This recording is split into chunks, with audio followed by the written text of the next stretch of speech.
क्या आपने कभी सोचा है कि दुनिया का 90% पैसा सिर्फ 1% लोगों के पास क्यों है? क्या वो आपसे ज्यादा मेहनत करते हैं? बिल्कुल नहीं। वो सिर्फ एक ऐसी नीति जानते हैं जो आम आदमी को कभी सिखाई ही नहीं गई। आचार्य चाणक्य ने कहा था, गरीब पैदा होना गुनाह नहीं है, लेकिन गरीब मरना सबसे बड़ा पाप है। आज मैं आपको धन का वो राज बताऊंगी जो आपके बैंक बैलेंस को नहीं, आपकी सोच को बदल देगा। वीडियो स्किप करने की गलती मत करना, क्योंकि अगले कुछ मिनट आपकी जिंदगी के सबसे कीमती मिनट होने वाले हैं। एक बार एक बहुत गरीब किसान ने कड़ी तपस्या की। भगवान ने प्रसन्न होकर उसे एक जादुई बर्तन दिया और कहा, इसमें तुम जो भी मांगोगे वो मिल जाएगा, लेकिन एक शर्त है, तुम्हें जो मिलेगा तुम्हारे पड़ोसी को उसका 2 गुना मिलेगा। किसान खुश हो गया। उसने एक सोने का सिक्का मांगा, उसे 1 मिला, पर पड़ोसी को 2 मिले। उसने एक महल मांगा, पड़ोसी को 2 बड़े महल मिल गए। धीरे धीरे किसान की खुशी जलन में बदल गई। वो सोचने लगा, मेहनत मैं कर रहा हूं, पर पड़ोसी बिना कुछ किए मुझसे अमीर होता जा रहा है। गुस्से में उसने मांगा, मेरी एक आंख फूट जाए। किसान की एक आंख फूट गई, पर पड़ोसी की दोनों आंखें फूट गईं। किसान भिखारी बन गया और पड़ोसी भी।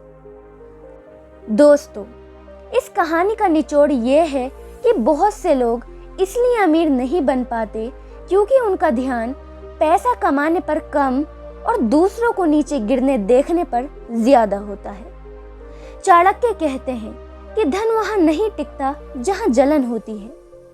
धन एक ऊर्जा है जो तब आती है जब आप अपनी तरक्की पर फोकस करते हैं। जो लोग अपनी खुशी से ज्यादा दूसरों के दुख में दिलचस्पी रखते हैं, उनके पास कभी बरकत नहीं आती।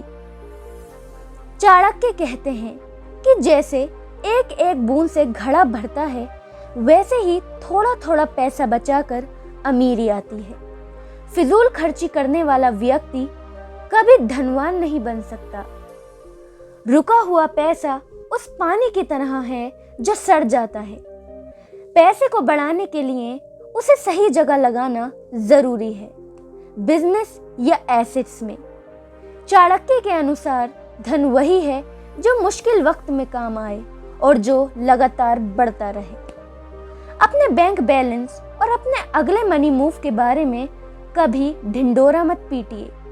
जितना गुप्त आपका पैसा होगा, उतना ही वो सुरक्षित रहेगा।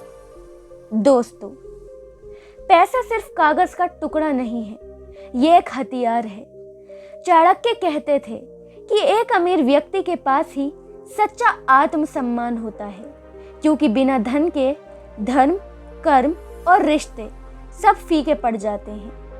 आज का सबक यह है कि आज से ही अपने खर्चों की लिस्ट बनाइए। अगर आप वो चीजें खरीद रहे हैं जिनकी आपको जरूरत नहीं है, तो जल्दी ही आपको वो चीजें बेचनी पड़ेंगी जिनकी आपको सख्त जरूरत है। अपनी ऊर्जा दूसरों की जलन में नहीं, बल्कि खुद के निर्माण में लगाइए। और अगर आपको चाणक्य की ये बातें सही लगी तो कमेंट में लिखें चाणक्य और चैनल को सब्सक्राइब जरूर करें।